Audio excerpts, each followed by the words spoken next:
I was supposed to hate my roommate. Until I found a journal filled with pages about me. I never meant to read it. But when I did, everything I thought I knew about him shattered in an instant. Please subscribe and like to get more beautiful and passionate stories like this. Let me take you back to where it all started. Back to the moment I realized I'd made the biggest mistake of my life by agreeing to live with Ethan Cross. It was late August and I was desperate. My previous roommate had bailed 2 weeks before the semester started, leaving me scrambling to find someone to split the rent on our tiny 2-bedroom apartment near campus. The place wasn't much: creaky floors, a kitchen the size of a closet, and a bathroom with questionable water pressure. But it was mine and I couldn't afford to lose it. That's when my friend Maya texted me, "Hey, my coworker's brother needs a place. Engineering grad student. Pling. Quiet. Interested." I should have asked more questions. I should have demanded to meet him first. But I was desperate, and desperation makes you stupid. Ethan moved in on a Saturday. I remember the exact moment I saw him for the first time. He stood in the doorway with 2 duffel bags and a laptop case, tall and lean with dark hair that fell just slightly into his eyes. He was handsome, annoyingly so, with sharp cheekbones and this intense gaze that made me feel like he could see right through me. "You must be Ava," he said, his voice low and smooth. "And you must be the guy who's going to stay out of my way," I replied, crossing my arms. His lips twitched. Almost a smile. Almost. Noted. From day one we were oil and water. He studied late into the night, filling our tiny apartment with the clicking of his keyboard. I woke up early, blasting music while I got ready for my classes and my job at the campus bookstore. He was methodical, organized, infuriatingly precise. I was chaotic, spontaneous, allergic to routine. He left passive-aggressive notes about dishes. I accidentally unplugged his router during important video calls. He reorganized the kitchen without asking. I moved everything back out of spite. "You're insufferable," I told him one night after he'd alphabetized the spice rack. "You're chaos incarnate," he shot back, not even looking up from his laptop. "Good. At least I'm interesting." He finally looked at me then, something flickering in those dark eyes. That's one word for it. I hated him. I absolutely hated him. Or at least that's what I told myself. The thing about living with someone you can't stand is that you notice everything about them. And I noticed everything about Ethan. I noticed how he drank his coffee black, no sugar, like he was punishing himself. I noticed how he ran his hand through his hair when he was frustrated with his research. I noticed the small scar above his left eyebrow and wondered how he got it. I noticed that he never had friends over, never went out on weekends, never seemed to do anything except work. And I noticed how he looked at me sometimes. These brief, unguarded moments when he thought I wasn't paying attention. Like I was a puzzle he was trying to solve. It drove me crazy. October arrived, painting the city in shades of gold and crimson. The tension between us had settled into something almost comfortable. A routine of mutual annoyance that felt oddly stable. We'd developed an unspoken system. He took the bathroom first in the mornings, I got the living room for studying at night. We split the chores. We stayed out of each other's way. Until the night everything changed. I came home late from my shift at the bookstore, exhausted and soaked from an unexpected rainstorm. The apartment was dark except for the glow of Ethan's desk lamp in his room. His door was cracked open, unusual for him, and I could hear the shower running in the bathroom. I should have gone straight to my room. I should have minded my own business. But sitting there on the coffee table, just visible in the lamplight, was a leather journal I'd never seen before. It must have fallen from his bag. The corner was bent, the cover worn smooth from handling. My hand reached for it before my brain could stop me. I told myself I'd just move it to his desk. But then I saw my name on the exposed page, written in his precise handwriting. Ava. My heart started pounding. I glanced toward the bathroom. The water was still running. I shouldn't. I absolutely shouldn't. I opened it. The first entry was dated 3 weeks after he'd moved in. She's maddening. Ava leaves her coffee cups everywhere, plays her music too loud, and seems to take active joy in disrupting my routine. I should hate living here. So why do I find myself listening for her key in the lock every evening?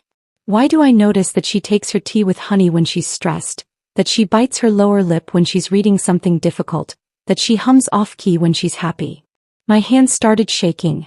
I flipped to another page. Today she wore this oversized sweater that kept falling off her shoulder. I wanted to pull it back up. Or maybe pull it further down. I'm losing my mind. This wasn't supposed to happen. I came here to focus on my research to escape everything from before. Instead, I'm falling for my roommate who definitely hates me. The irony would be funny if it wasn't destroying me. The shower shut off. I kept reading, faster now, my eyes devouring page after page of his private thoughts. I started an argument about the thermostat today just to talk to her. How pathetic is that? But God, the way her eyes flash when she's angry, it's the most beautiful thing I've ever seen. She brought someone home last night. Some guy from her marketing class. I heard them laughing in the kitchen. I locked myself in my room and blasted music through my headphones, trying not to imagine him touching her. Trying not to hate him for making her smile the way I wish I could. He left after an hour. Nothing happened, I know, because I heard her say goodnight at the door. I hated how relieved I felt. I think she's afraid of something. Sometimes I catch this look on her face when she thinks no one's watching, like she's carrying weight she can't put down. I want to ask. I want to know everything about her. But I'm just the roommate she can't stand, and maybe that's all I'll ever be. The bathroom door opened. I snapped the journal shut, my heart hammering so hard I thought it might burst through my ribs. I stood there frozen, still holding it, as Ethan walked out in sweatpants and a t-shirt, towel drying his hair. He stopped when he saw me. His eyes dropped to the journal in my hands. The color drained from his face. Ava. How long? My voice came out as a whisper. How long have you been writing about me? He didn't answer. He just stood there looking at me with an expression I'd never seen before. Raw and terrified and completely exposed. Since the beginning, he finally said. Since the first week. I couldn't finish the sentence. My mind was reeling, trying to reconcile the cold, irritating roommate I thought I knew with the person who had written those words. Those achingly honest, vulnerable words. I know, he said quietly. I know you hate me. I know this is probably the worst possible thing you could have found out. I never meant for you to see it. It was private. It was just, I needed somewhere to put all the things I couldn't say. You let me think you couldn't stand me. Because you can't stand me. His jaw tightened. You made that clear from day one. And I thought if I could keep my distance, if I could be the roommate you wanted me to be, maybe I could make this work. Maybe I could just be around you without. Without what? He looked at me, then really looked at me, and I saw everything he'd been hiding. The want. The longing. The carefully controlled need that had been there all along, masked behind arguments about dishes and thermostat settings. Without falling in love with you, he said. The words hung in the air between us, impossible and true. I should have been angry. He'd been writing about me without permission, documenting his feelings in secret. I should have felt violated or creeped out or any number of reasonable things. Instead, all I felt was the crushing weight of my own denial shattering. Because somewhere between the passive-aggressive notes and the late-night kitchen encounters, somewhere between the arguments and the loaded glances, I'd started noticing things too. The way my heart sped up when I heard his key in the lock. The way I timed my study breaks to coincide with his coffee refills. The way I'd started wearing my favorite clothes even just to hang around the apartment. The way I'd been falling to and calling it hate because that was easier than admitting the truth. I don't hate you, I whispered.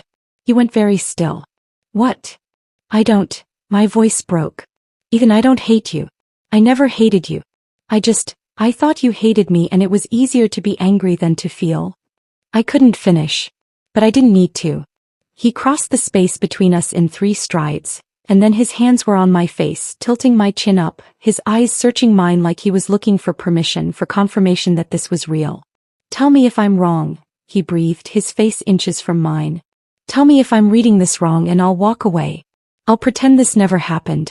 I kissed him. I dropped the journal and grabbed the front of his shirt and kissed him like I'd been drowning and he was air. His hand slid into my hair and he made this sound, half gasp, half groan, that sent electricity down my spine. It wasn't gentle. It wasn't tentative. It was months of tension igniting all at once, desperate and hungry and absolutely inevitable. He backed me against the wall, his body pressing against mine, and I could feel his heart pounding as hard as my own. His lips moved to my neck and I arched into him, my fingers tangling in his still damp hair. God, he breathed against my skin. Ava. I've wanted. I know, I gasped. I know. Me too. We barely made it to his room. He kicked the door shut behind us and then we were falling onto his bed, all tangled limbs and gasping breaths, and finally, no more pretending. He pulled back for just a moment, his eyes dark and intense, his hand gentle on my cheek. Are you sure? He asked, and the vulnerability in his voice made my chest ache. I'm sure, I said, and I'd never been more sure of anything. I woke up the next morning wrapped in Ethan's arms, sunlight streaming through his blinds, and for a moment I thought I was dreaming. But then he stirred, pressing a kiss to my shoulder, and I knew it was real. Hey, he murmured, his voice rough with sleep.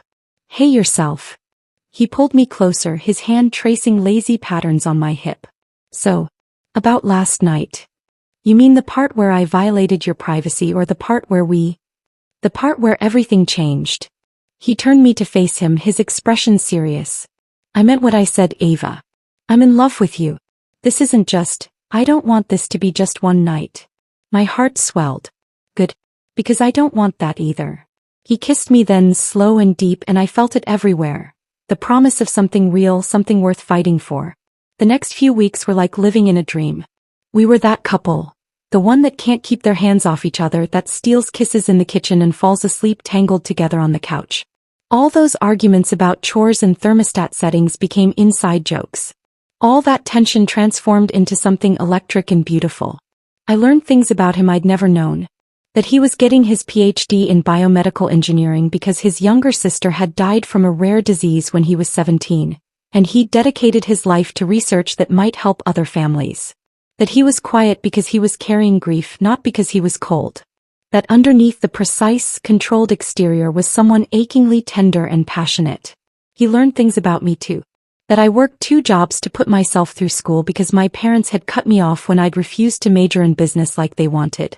That I was afraid of depending on anyone because everyone I'd ever depended on had let me down. That I used sarcasm and attitude as armor. We learned each other in every way there was to know a person. It was perfect. It was too perfect. And that's when I should have known something was wrong. The first crack appeared in early November. I'd borrowed Ethan's laptop to print something for class. Mine had died and he'd told me his password weeks ago, back when we'd stopped keeping secrets. Or so I thought. His email was open. And at the top of his inbox was a message from someone named Dr. Sarah Chin with the subject line, Research Grant Acceptance Stanford Position Confirmed. My stomach dropped. I shouldn't have clicked it. But I did. Ethan, congratulations again on accepting the postdoctoral position at Stanford. We're thrilled to have you joining our team in January. As discussed, the grant includes full housing assistance and a competitive stipend. Please confirm your start date at your earliest convenience. January. That was 2 months away. He was leaving. He'd accepted a position across the country and he hadn't said a word. I heard his key in the lock and quickly closed the laptop, my mind racing. He walked in with groceries, that soft smile he reserved just for me lighting up his face. Hey beautiful. I got stuff for that pasta thing you like. Thought we could cook together tonight. When were you going to tell me about Stanford? He froze, the grocery bag slipping from his hand. Ava. January. You're leaving in January. My voice was shaking. Were you just, planning to disappear? Were you going to leave me a note? No. God no. It's not. He ran his hand through his hair, that gesture I'd come to know so well. I was going to tell you. I needed to figure out how. How about, hey Ava, by the way, I'm moving across the country in 2 months. That would have been a start. I applied for that position before I met you, he said desperately. It was before any of this. Before I knew what you'd mean to me. The acceptance came through 3 weeks ago, and I've been trying to figure out what to do because. Because what? Because I don't want to lose you. The words burst out of him.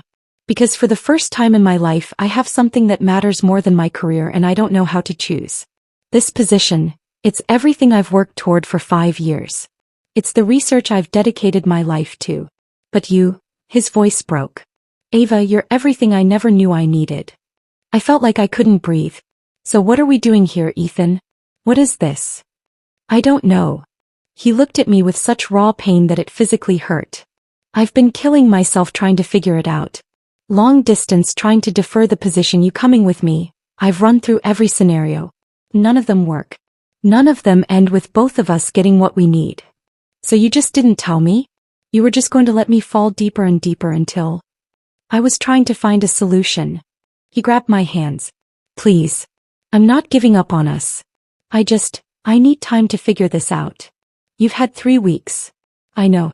And I'm sorry. Tears were actually gathering in his eyes. I'm so sorry. I should have told you immediately. I was a coward. I couldn't stand the thought of watching this end. I pulled my hands away, my whole body shaking. Maybe it's already ending. Don't say that. He looked wrecked. Please don't say that. What else am I supposed to say, Ethan? You kept this from me. You let me believe we had a future when you knew. I didn't know anything, he said fiercely. That's the point. I'm trying to figure out how to have both. How to not lose the career I've built or the woman I love. Why is that so wrong? Because you should have included me in that decision. I was crying now, hot angry tears streaming down my face. Because we're supposed to be in this together and instead you treated me like I was just an obstacle to your real life. That's not fair. Isn't it? I grabbed my jacket. I need some air. Ava, wait. But I was already out the door, running down the stairs into the cold November night. I ended up at Maya's apartment, sobbing on her couch while she made tea and listened to the whole story. So he's leaving, she said finally. He's leaving. And he didn't tell you. Not until I found out by accident. She was quiet for a moment. Then, do you love him? I looked at her. What? Do you love him? She repeated. Not, is he perfect, or, did he handle this right? Do you love him? The word stuck in my throat. I'd felt it but I hadn't said it. Not out loud. Not to him. Yes. God help me, yes. Then you have to decide if this is worth fighting for. He squeezed my hand. Look, he screwed up. He absolutely should have told you. But it sounds like he's genuinely torn. He's not just abandoning you, he's trying to figure out an impossible situation. So what am I supposed to do? Just wait around while he decides if I'm worth staying for? No. You figure out what you want. Can you do long distance? Would you consider moving? Or is this a deal breaker? She looked at me seriously. Don't just react to what he did wrong. Figure out what you want your life to look like with or without him in it. I stayed at Maya's that night, tossing and turning on her couch, replaying everything. The journal. The way he looked at me. The 3 weeks of lies by omission. But also, the way he'd opened up about his sister. The way he made me coffee exactly how I liked it. The way he'd looked at me when he said he loved me like I was his whole world. By morning I knew what I had to do. Ethan was sitting on the couch when I got home, looking like he hadn't slept. He stood up the moment he saw me. Ava. I love you, I said before I could lose my nerve. I'm angry and I'm hurt that you didn't tell me, but I love you. And I need to say that first before we figure out the rest. His face crumpled with relief. I love you too. So much. But we need to be honest. Completely honest. No more hiding things because they're hard to talk about. Never again, he promised. I swear. I took a breath. I can't ask you to give up your career. That position, it's your dream. It's the work you've dedicated yourself to. And I would never forgive myself if I was the reason you didn't take it. He paled. So that's it? We're done. Let me finish. I moved closer. I can't ask you to give it up. But I also can't just watch you leave and pretend I'm okay with it. So here's what I'm thinking. You take the Stanford position. You go do the incredible research that's going to save lives. And I paused, making sure. I finish this semester and then I transfer. Stanford has a great marketing program. I looked it up last night. It'll set me back a semester, but... No, he was shaking his head. No. I can't let you uproot your entire life for me. That's not fair. That's not. Who said anything about fair? I grabbed his face, making him look at me. Ethan, I'm not doing this because I think I owe you something. I'm doing this because I want to. Because being with you, building a life with you, that matters more to me than where I get my degree. But I need you to understand, this isn't me following you. This is me choosing you. Choosing us. There's a difference. Ava. His voice was thick with emotion. But you have to promise me something. You have to promise that you'll never hide things from me again. That we're partners in this. That we make the hard decisions together. Can you do that? Yes. He pulled me against him, holding me so tight I could barely breathe. Yes. God, yes. I promise. I'll spend the rest of my life making this up to you. You can start now, I said and kissed him. What followed was desperate and tender and somehow both a reunion and a new beginning. We made love like we were sealing a promise, slow and intense, whispering confessions against each other's skin. I'm sorry, he breathed, kissing down my neck. I'm so sorry. I know, I gasped. I forgive you. Just don't ever. Never, he promised. Never again.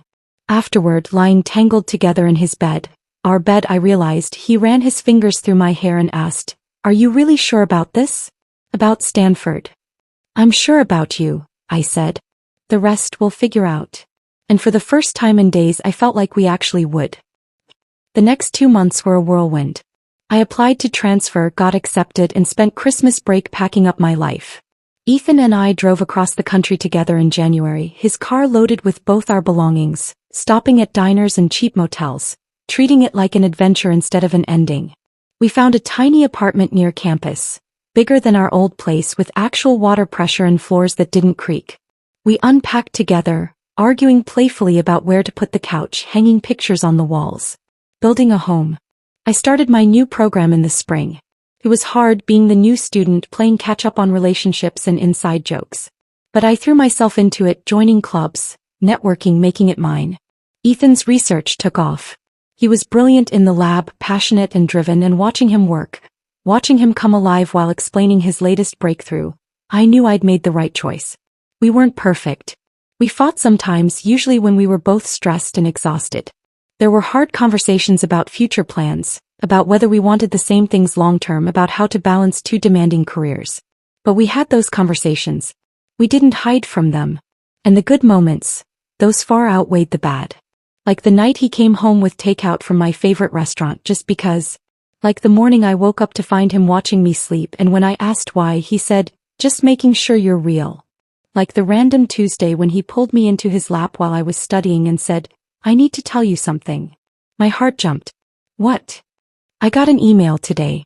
From the Research Foundation. They want to profile my work for their annual publication. He paused. And I told them that none of it would have been possible without you. That you're the reason I'm here. The reason I kept going when the experiments failed and the data didn't make sense. You. I felt my eyes well up. Ethan. I know you gave up a lot to be here, he said quietly. I know you don't like talking about it, but I know. And I need you to know that I see it. I see what you did for me, for us. And I'm grateful every single day. I kissed him then, pouring everything I felt into it. All the love, all the certainty that this was exactly where I was supposed to be. It was late May, almost a year after I'd first found his journal, when Ethan suggested we go back to visit. Visit where? I asked. Our first apartment.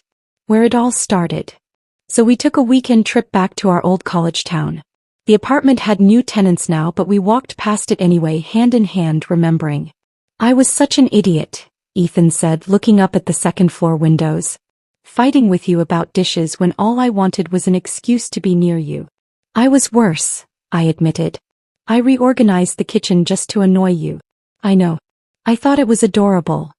You're ridiculous. You love it. Yeah, I said, squeezing his hand. I really do. We ended up at the coffee shop where I used to study between shifts. Ethan ordered us drinks, black coffee for him, tea with honey for me, and we sat in the corner booth watching students hurry past with backpacks and dreams. Can I tell you something? He said suddenly. Always. I still have the journal. The one you found. He pulled it from his bag, the leather worn even smoother now. I've been writing in it this whole time. About us. About this year. I thought maybe. He looked almost shy. Maybe someday we could read it together. When we're old and gray and have forgotten the details. So we'll remember what it felt like right at the beginning. I felt my throat close up. Can I read something from it now? He hesitated, then flipped to a page near the end and slid it across to me. Today marks 1 year since Ava found this journal. 1 year since my carefully controlled world fell apart in the best possible way. I keep thinking about that night, how terrified I was, how sure I was that she'd run. But she didn't. She stayed. She chose me even when I gave her every reason not to. People talk about finding the one, like it's some passive thing that happens to you. But loving Ava isn't passive. It's a choice I make every day, to be brave enough to deserve her, to be honest enough to keep her, to be present enough to appreciate this miracle we've built together. He gave up so much to be here. Someday I'm going to spend the rest of my life making sure she never regrets it. I looked up at him, tears streaming down my face. You already do, you idiot. Every single day. He reached across the table and wiped my tears with his thumb. I'm going to ask you something and I need you to know there's no wrong answer. But, he took a breath. Would you want to stay out here? After you graduate? Or did you always plan to go back east? Why? Because I got offered a permanent position at Stanford. Full faculty. It's everything I've worked for. But I told them I needed to talk to you first. Because I meant what I said about being partners. Your dreams matter just as much as mine. And if you want to go back, if there are opportunities there that you need to pursue, then we'll figure it out. Yes. He blinked. What? Yes. I want to stay. I've been building a life here, Ethan. I have friends, connections, opportunities. And even if I didn't, I squeezed his hand. I want to be where you are. Not because I'm following you, but because we're building something together. A life. A future. And I want to see where it goes. The smile that spread across his face was like sunrise. Really? Really? I grinned. Besides, someone has to keep you from alphabetizing the spice rack. He laughed, that beautiful, rare, unguarded laugh that I'd worked so hard to earn. I love you, Ava Sinclair. So goddamn much. I love you too, Ethan Cross.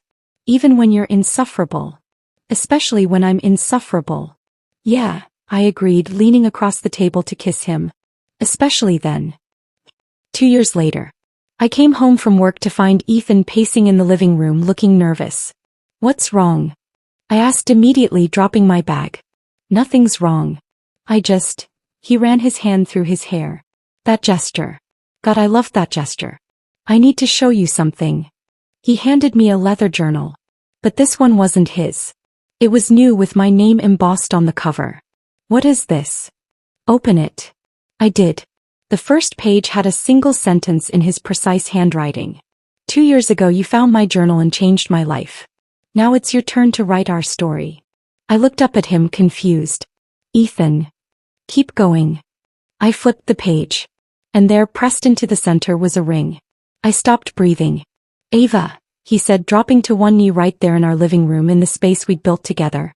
I've been writing about you since the day we met. But I don't want to just write about you anymore.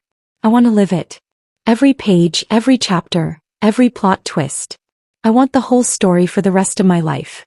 So, his voice shook slightly. Will you marry me? I couldn't speak. I could only nod frantically, tears pouring down my face as I pulled him up and kissed him. Is that a yes? He asked against my lips, laughing. Yes. 1,000 times yes. He slipped the ring onto my finger. A simple band with a small diamond that caught the light. And then he was kissing me again, deep and slow and full of promise. I can't believe you proposed with a journal, I said when we finally broke apart. Had to stay on brand, he said, grinning. Besides, you fell in love with me through my writing. Seemed fitting. I fell in love with you because you're you, I corrected. The writing just helped me figure it out. Good thing you're nosy. Good thing you left it on the coffee table. He froze. Wait. What? You heard me. I smiled innocently. You really think someone as careful as you would accidentally leave a personal journal lying around? You wanted me to find it. He opened and closed his mouth. That's insane. I would never. Wouldn't you? I raised an eyebrow. You were too much of a coward to tell me how you felt, but you desperately wanted me to know. So you accidentally left it where I'd see it. Admit it. He stared at me for a long moment. Then he started laughing, that real deep laugh that I'd learned to draw out of him. Maybe. Subconsciously. Possibly. Definitely, I corrected, kissing him again. But it's okay. It worked out. It really did, he agreed, holding me close. And standing there in our apartment, engaged to the man I'd once sworn I hated, I thought about that night I'd found his journal. About how sometimes the best things in life come from crossing lines you're not supposed to cross, reading words you're not supposed to read, feeling things you've been telling yourself not to feel. Because the truth was, I'd been writing my own journal too.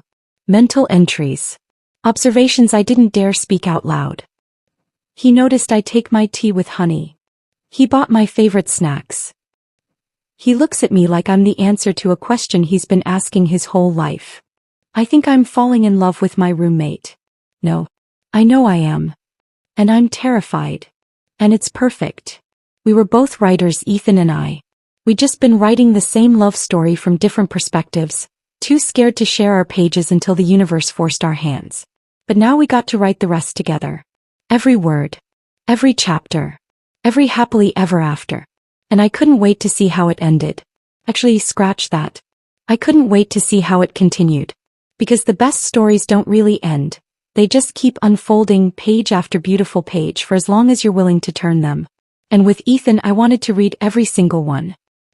On our wedding day, Ethan gave me a gift at the reception, a leather-bound book. When I opened it, I realized he'd compiled every journal entry he'd written about me, from that first frustrated observation to his proposal. Our origin story, he said, kissing my temple. For when we're old and we forget. We won't forget, I promised. But I was glad to have it anyway. Because sometimes the best love stories are the ones you don't see coming. The ones that start with animosity and end with forever. The ones you read late at night, unable to put down, desperate to know what happens next. The ones worth writing about. The ones worth living. If this story touched your heart, don't forget to like, comment what you thought of Ava and Ethan's journey, and subscribe for more love stories that will make you believe in fate, second chances, and the power of words left unspoken, until the right moment. Have you ever fallen for someone you thought you hated? Or found out someone's secret feelings for you? Share your story in the comments below. Let's connect over the beautiful, messy, unexpected ways love finds us.